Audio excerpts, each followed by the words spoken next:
Hello, welcome back to my YouTube channel. My name is YAHMAD. Today we're going to be looking at paper 3, data analysis from the Information and Communication Technology course. So course code 04117, we're looking at the May-June 2018 paper version 32. So paper 3 is a 2 hour and 30 minute long practical paper. We're doing data analysis today, which is a spreadsheet section. So before we can start, we need to open up the evidence document. So task 1, evidence document. Open a file J1832 evidence.rtf. So let me go to my source folder, and this is a file, so let's open it up. And what do we need to do? We need to make sure your name, center number and candidate number will appear on every page of your evidence document by placing these details in the header. So to place a header, what we need to do is click on Insert, Header, and always select the option that gives you 3 columns. So I'm going to include my name. So let me check the order, and then we've got the center number. So for center number, I'm going to write 5678. Obviously in the exam you will use the details given to you. And then the candidate number, I will use 1234. And then I can close the header and footer. Save this as a word process document into your work area with a file name J1832 evidence followed by your candidate number. So I just need to include 1234 at the end. So when you save the evidence document, you need to make sure you save it as a Word document. So not as an RTF, as a Word document. Make sure you save it into the same folder, source files, and I need to include my candidate number as well, so 1234. So let me double check. J1832 evidence, and then the candidate number. Yep, I'm happy with that. Save it as a Word document. We can press save. Right, so that's that part done. So you will need to place screenshots and answers to questions in this evidence document. Okay, so I'm going to start first of all by doing the spreadsheet section, so data analysis. So let's go down to page 5, and we're going to be doing task 3 spreadsheet. Okay, so you're going to prepare a spreadsheet model to calculate the higher rental costs of a log cabin. All currency values are in dollars to 2 decimal place. So let me just highlight this. So cabins can be hired by the day or by the week, so it's really important we focus on this. So by the day or by the week you can hire the cabins.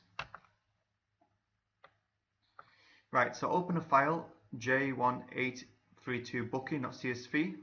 So let me go to my folder. So that's this file here. Let's open up the columns, see what's in here. Okay. And also the J1832 cost CSV file. So let's open up this one as well. So again, it looks like we will be using this table as part of a lookup. It looks like it will be used as a table array. So we've opened up the 2 files, okay, in a suitable spreadsheet package, and we've had a look. So the main Excel looks like it will be this file here. I think it looks like we're going to be entering our formulas and functions into here, and we will be using the second sheet to complete some lookups. Okay, it's going to be a vertical lookup because as you can see the data is going down. Right, so what we need to do is insert 3 new rows at the top of the booking CSV file. So I'm not going to say the whole name, I'm just going to say booking.csv. So we need to open up, go to the other one. To insert row, just click on the number 1 on the side and right click your mouse and click on insert. Obviously you want 2 more, so insert and insert, and as you can see we've got 3 new rows here at the top. Add the text and formatting so the spreadsheet looks like this. Okay, so in the first row you can see we've got Colorado Cabin Company, and it looks like the text is merged across the columns from A to F. Okay, so let me merge the columns first of all, A to F, merge. I'm going to change the color to black of the cell and then change the font color to white.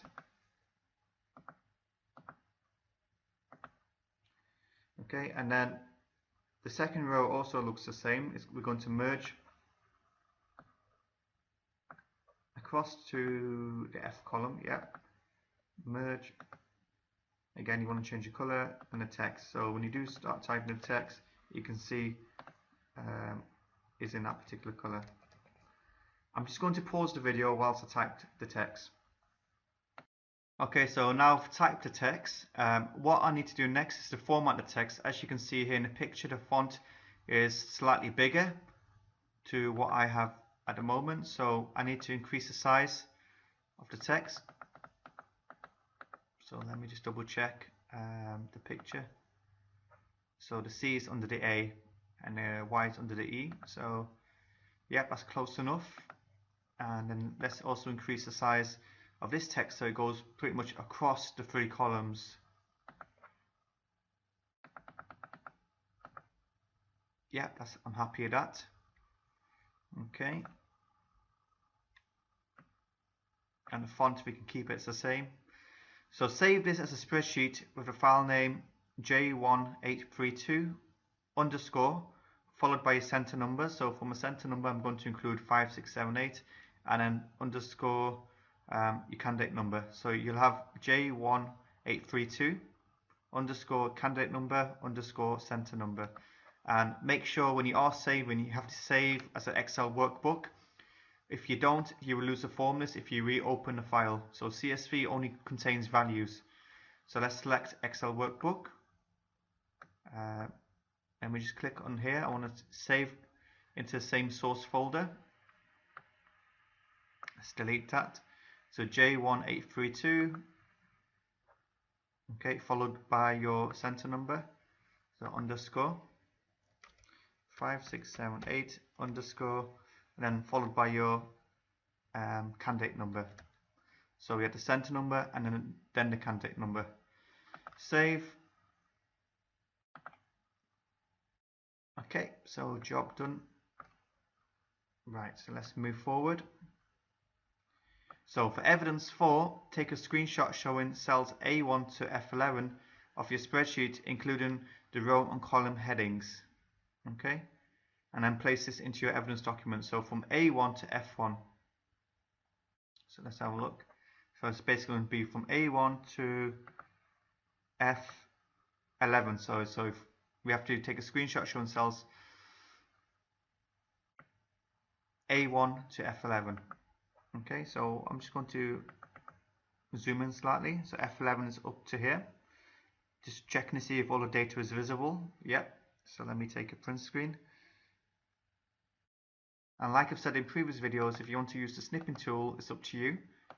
So it's going to be evidence 4. So let me just put this on the next page.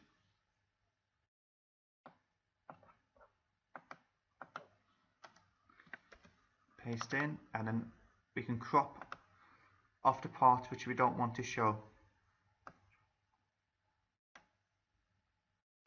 So we have to include the row and column headings. So that's the letters for the columns and then the numbers for the rows. So as you can see, we've got the column letters showing and then the row numbers also visible as well.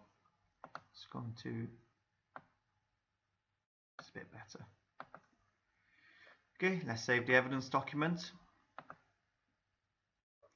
So question 15. Place your name, center number and candidate number on the right in the header. Okay, so to insert a header, we click on Insert, Header and Footer. On the right hand side, we need to include your name, center number and candidate number. So I'll write my name, center number and then candidate number. So 5678 1 2 3 4. So we've done that on the right hand side. Place an automated field to display today's date on the left in the header. So if we click on the left, and and then I will click on current date. Okay. So place an automated field to display today's date on the left. So we've done that. Place an automated file name, which includes a file path, on the right in the footer. So now we've got to go to the footer. So if we click on go to the footer, on the right hand side, we want to show the file name, which includes the file path. So we can click on this option here. So add the name of the current file, including full path. So we can click here. So the path and the file. Okay, so once you've done that, let's go back to normal view. So to go back to normal view, you can click any cell, then you can click on view, and then back to normal. And before we move on, we can check in a print preview to see if you can see the header and footer details. So you've got the name in the top right corner, you've got today's date, and then the file name, file path in the bottom right hand corner. So that's fine. Happy with that. Let's save the changes and let's move on. So for steps 16 to 22, you may enter test data to help you create your model. So that's fine. So it's basically going to be from step 16 to 22. We may have to enter some data to test to see if the formulas are working. Okay, so question 16. Restrict the data entry in cell B4. So let me check B4, it's this cell here. So when it says to restrict, we're talking about data validation. So what do we need to do? To either D or W. And okay, so be careful. It's a lowercase d and a lowercase w. So we don't want to include capital letters. We just want to include a lowercase d or w for now. So what we need to do is click on B4. Let's go to data. Data validation, allow a list, and we want to allow a lowercase d or w. So if I type in d, comma, w. So you need to include commas to separate the two different values. Evidence 5, take a screenshot of your method of restricting data entry. Place this into your evidence document. So what I need to do is take a print screen of this box here.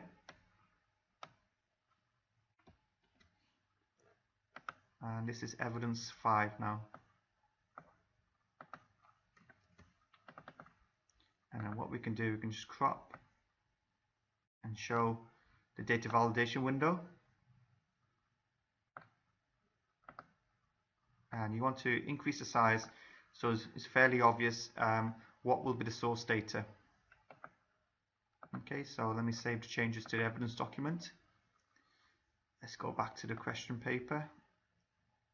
Yep, I've done my screenshot now.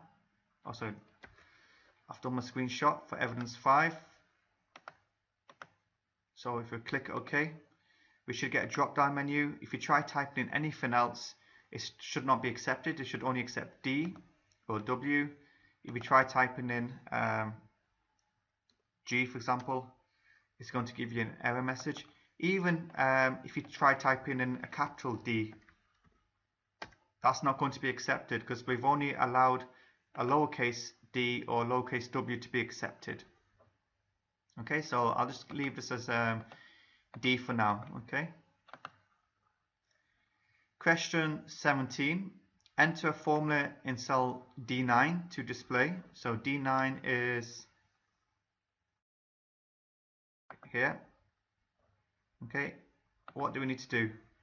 To display daily if the cell B4 contains D. So B4 is this cell here. So if this cell is D, then we're basically going to show daily. Okay. Weekly if the cell B4 contains W. So what we're going to do, we're going to do an if statement. So as you can see, I've annotated the question already. We got a logical test. First of all, we want to check if the contents equal if the contents of B4 is equal to D. If it is equal to D, then the true statement will be shown as daily. Okay. However, if B4 does not include D, includes W, then this will no longer be true anymore. and then a false statement will be shown instead. So it's just a simple if statement. So equal if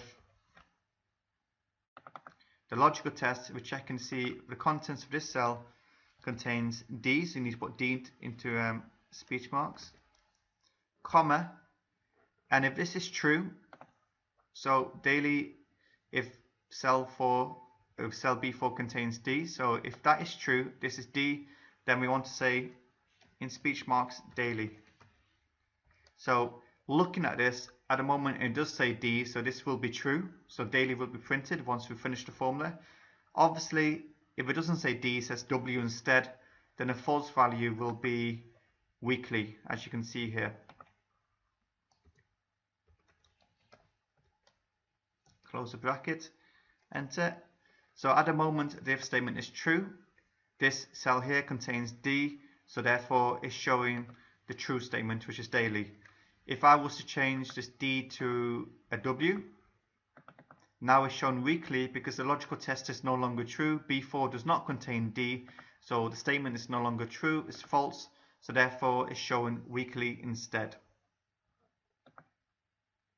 Okay, so for evidence 6, take a screenshot of your formula and place this into your evidence document. So let's come to here, let's double click. Let's take a print screen. So this is now evidence 6. Let's move that down to the next page.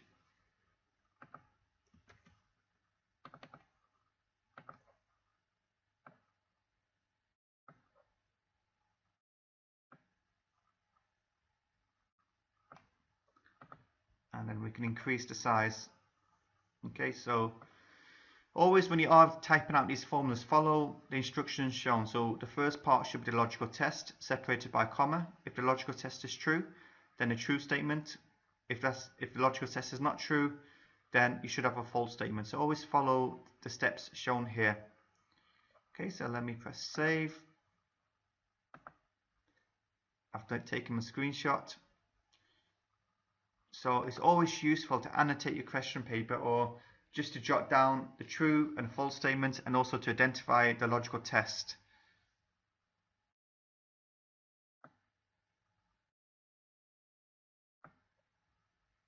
Okay, so question 18, evaluate in your own words the restrictions you have placed in cell B4. So cell B4 is this cell here, so we can only enter lowercase d or lowercase w. So these are the only characters that we can enter into this cell. If I try entering any other character, so J, it's going to give me this error message. Even if I try to type it in a capital D, it will give me an error message. If I delete this cell, it will allow a blank value to be stored, which is not always a good thing. So let's read the question. So suggest how these restrictions could be improved. We're going to then improve the restrictions in the spreadsheet based upon evaluation. Okay, so what we need to do is type your evaluation and suggestions into your own words, into the evidence document using no more than 100 words. Take screenshots to show the improvements you have made to these restrictions and place these into your evidence document. So basically we want to evaluate how we have already used data validation in cell B4 and how we could improve these restrictions. So in the evidence document I've copied in some information from the mark scheme. So the first thing I've copied in is I've used data validation to restrict data entry.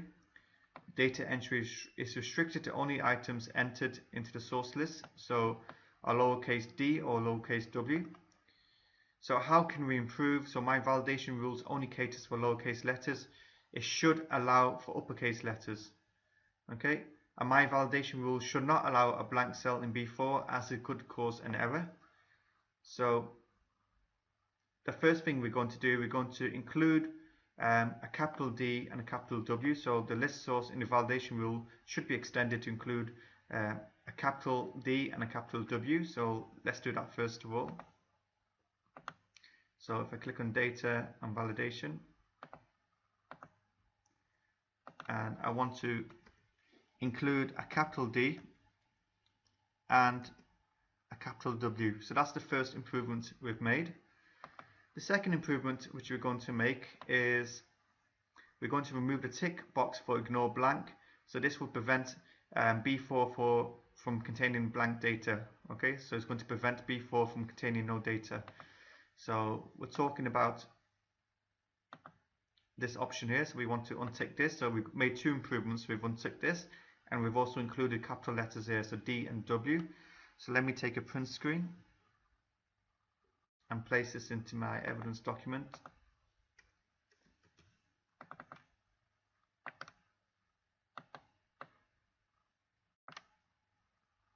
Okay, and then just make that a little bit bigger so we can see. So we've unticked this box here, and we've also included the D and the W. So if I press OK, so because there's no data in the cell already, it's accepting a blank value.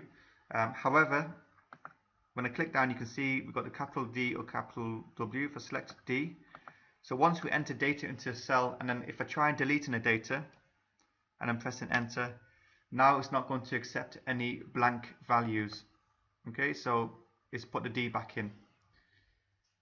Right, so that's that part done. So there was 4 marks available here. You could also, if you wanted to make a further improvement, you could also, if you go to data validation, include an error message. Okay, so oops.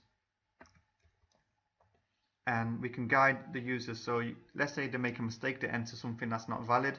You can give them a message, so you can only enter the following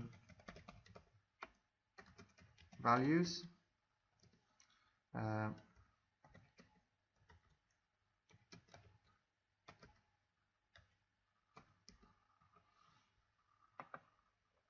And then if you did try typing F, for example, it would give you this error message as well. So if you wanted to print screen that, you can also print screen that as well.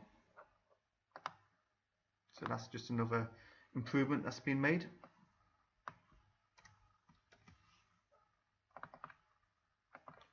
Let me just crop this out.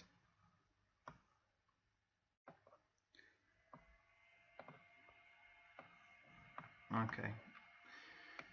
So that's that part finished. Okay, so let's look at the next question, question 19. So enter a function in cell B9 to look up the name of the cabin using a file j1832cost.csv file. So it's fairly obvious what we have to do here. So we're going to be using a lookup function. So let's first of all look at B9. So B9 is here. Okay. We have to look up the name of the cabin using the file j1832cost.csv file. So let's just have a look at this file again. And we want to look up the name of the cabin. So the name of the cabin is in the second column. But what can we use to look up the name of the column? It's these codes here. So we've got these different codes. So A will be Grand Lake. So what I'm going to have to do first of all is type in a code. If you don't type in a code, then obviously there's nothing to look up.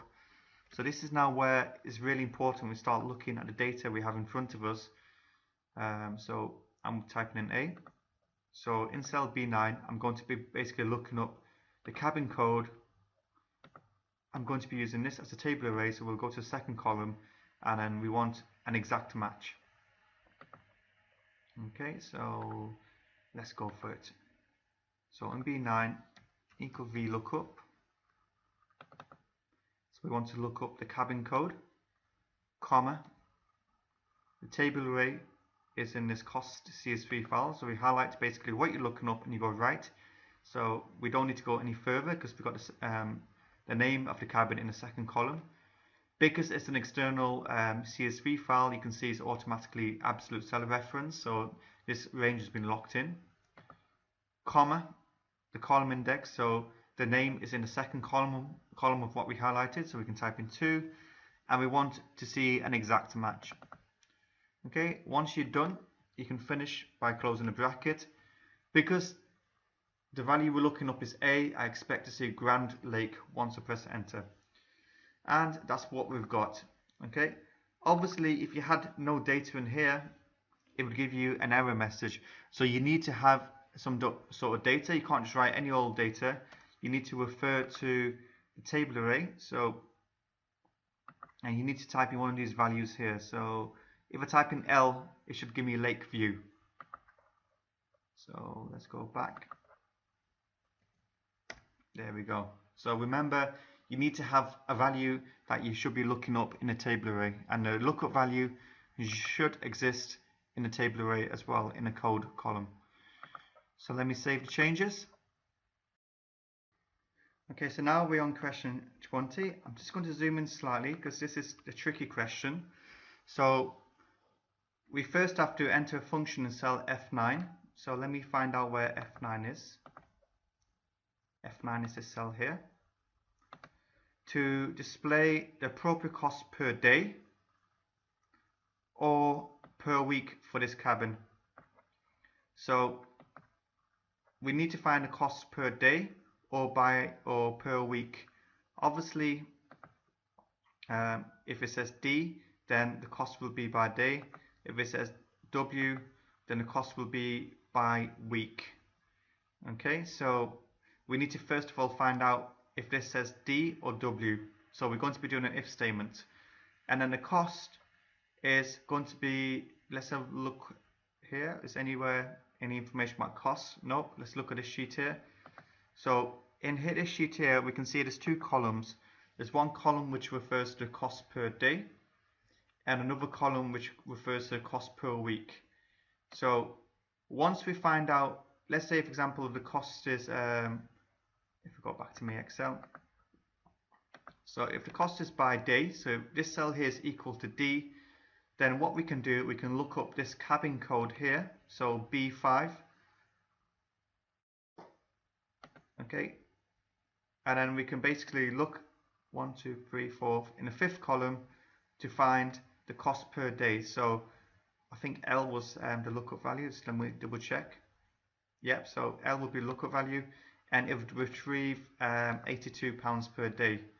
Okay, however, let's say for example this was W instead. Okay, so it's weekly instead.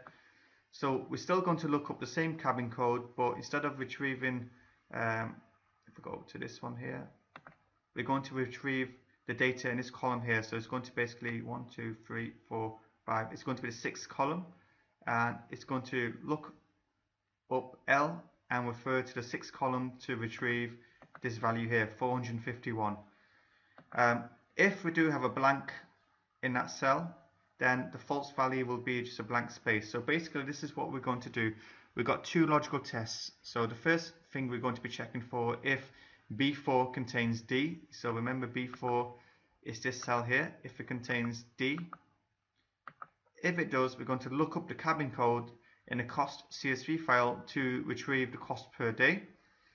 So if this is not true, it does not equal D, let's check the next condition. So next condition will be if B4 contains W, and then we're going to look up the cabin code in the cost CSV file to retrieve the cost per week.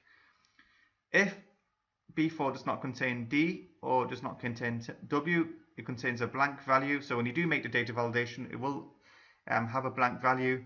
Then a false will be, in this case, which show you basically a blank space. So we're just going to have speech marks, blank space, and speech marks. So this is a nested if function. We've got two logical tests. For each logical test, you've got a true. So the true will be a VLOOKUP. Okay, so let's start this. So let's go to cell F9. Equal if. So the first logical test, we're checking to see B4 is equal to D. Okay, comma. If this is true, then we're going to do a lookup. So if I type in VLOOKUP, and we're looking up the cabin code, comma, we go to the table array. So you start with what you're looking up, and you want, because if it matches with D, we want a cost per day. So we just want to go to the fifth column, comma, the column index is 5, and you want the exact match. So if the code is L, then it's going to return 82. Okay, I'm going to close the bracket to return back to the if statement, comma, we're not at the false yet, we're going to check for another condition. So the second condition is, and we're basically going to replicate what we have here, but we're going to change if B4 is now equal to D instead. Okay, so if it's equal to D, then what we're going to do, if it's true, we're going to do another VLOOKUP, and we're basically going to copy this. So again, we're looking up the code which is in B5 using the same table array, but this time we want to go to the 6th column. I just realized, let me just press comma, I made a mistake. So this time we want to say it was equal to W. Okay, so the column index will be 6, and we want to have an exact match. So let me close the bracket, comma, and now we're at the false. So if I go back to my question paper, the first logical test was if B4 contains D, we look up the cabin code in a cost CSV file to retrieve the cost per day. So this is in the 5th column. The second logical test, if B4 is equal to W, then we're going to look up the cabin code in the cost CSV file to retrieve the cost per week. This is the 6th column. So if B4 does not contain D or W, then the false value will be just speech marks in a blank space. So if it's false, we're just going to include some speech marks, and then we're going to close the bracket. And if I press enter, okay, so we got 82. Yeah, it should have been 2 brackets I should have closed because it was a nested if. So as you can see here, we've opened up a bracket here and then a bracket here for the 2 different if statements. So why did we get 82? The cabin code is L. This has been set to daily, so D. Okay, if I go to here, as you can see, because it's daily, we're getting 82. If I change it to weekly, we should get 451. So let me change that to weekly. So let's change that to a W. As you can see, the cost has changed to 451. Just let me go to the top of my question paper. Remember, any currency values are to be shown in dollars to 2 decimal places. So let me format this to dollars. So if we go to home, click down, and I can see the $sign here. Okay.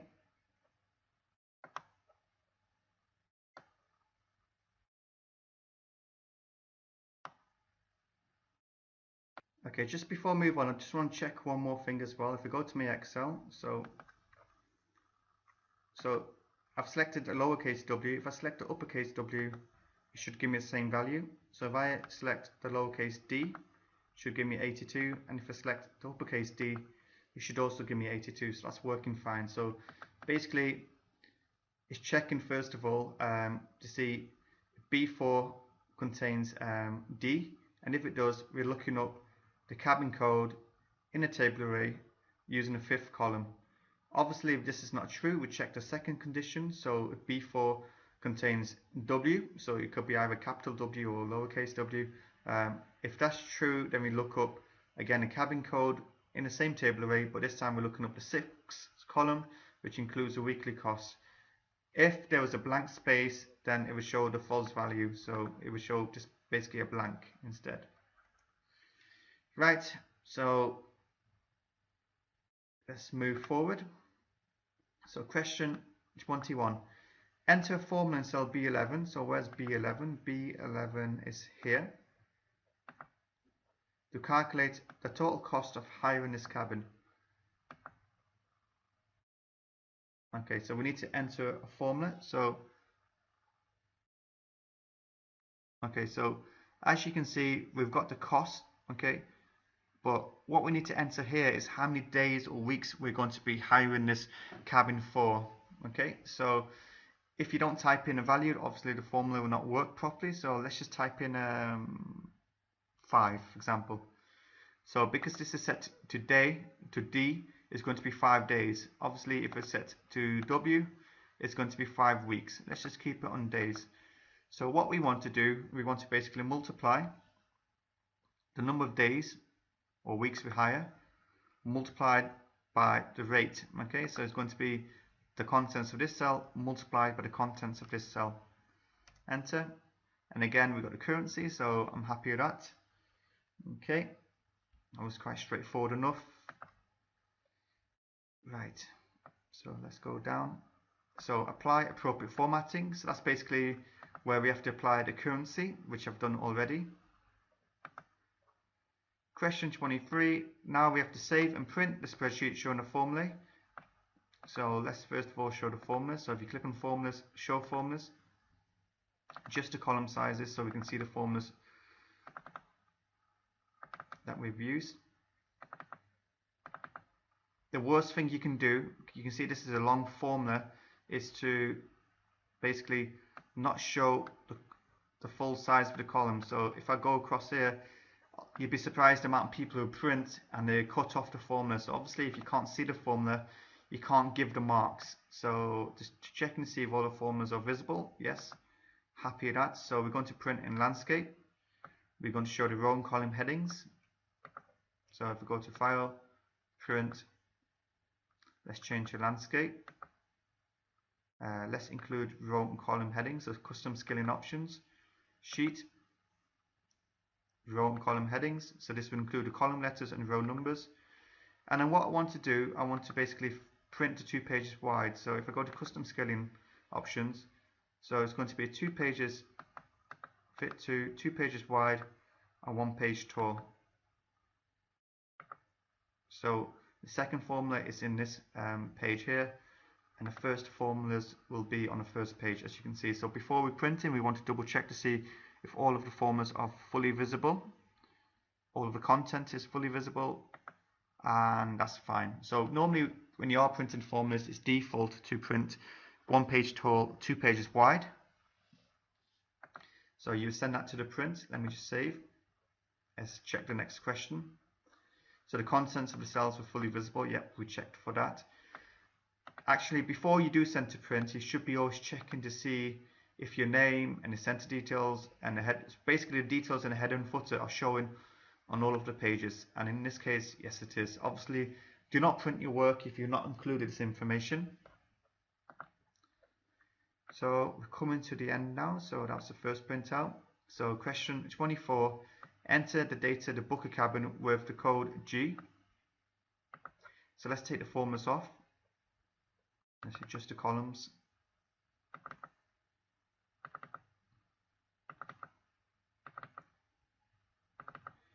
So what we want to say is enter data to book a cabin with the code which is G.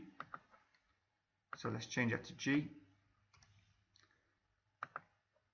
And a weekly rate for 2 weeks. So we basically want to say for 2 weeks. Okay, so we can change this to 2 instead of 5. As you can see, the prices automatically change for the cabin and the total cost as well. Now we want to print, showing the values, make sure it prints on a single page and the contents of the cells are fully visible. So again, we will go to File, Print. So when you print in the values, you don't need to show the row and column headings, so we can take that off. And click on Sheet. And we can keep it landscape or portrait. It hasn't really said anything, so we can keep it landscape. Sometimes it may be specific if it wants to be on a portrait or landscape page. Check to see if the header and footer is on. Check to see if all the values are shown in full. So obviously what you don't want is the data to be cut off. So this is good to go, so we can print this. Okay, so that's your second printout. And finally, change the booking to book a cabin with the code B for 3 days.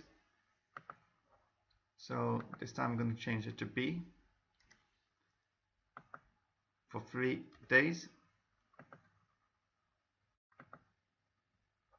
Let me just double check actually the previous question. Okay, I've just realized I did make a slight mistake, so ignore that second printout. I'm just going to go back a few steps. So we're going to go back to question 24. So question 24, the code is G. Okay. It's going to be for 2 weeks.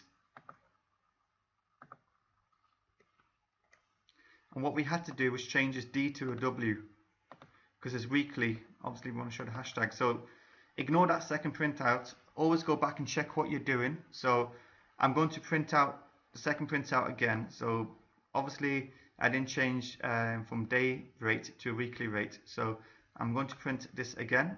So file and print. So now I'm happy. It's weekly. It's 2 weeks, and the cabin code is G. So we can print this off. So if this happens in the exam, always double check your printout. If you do make a mistake, just print it again. So it's happened just now. So you should always be double checking what you're doing. So let's save the changes.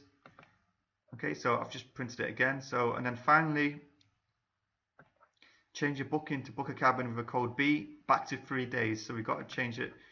And the cabin code is B. It's going to be 3. And it's going to be days instead. Okay, so print the spreadsheet, showing the values. Right, so if I go to file and print, so we've got day, cabin code is B, and it's going to be 3 days. And again, I just realized the information is cut off. Yep, so now we are ready to print. So we can send this to print. Obviously make sure the head and footer details are showing. So this is good to go. So print.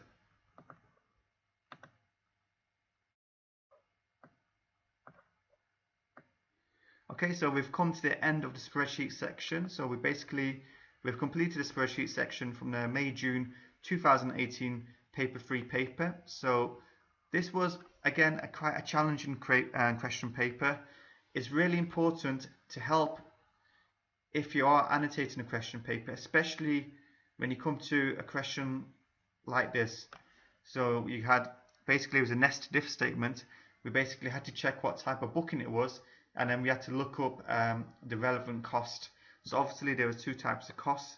There was a weekly cost, okay, which was in the 5th column, and also obviously a cost per week as well, which was in the 6th column. Again, thank you for your time. Please like and share this video, and please show your support to the channel. Please subscribe below. Thank you again for your time.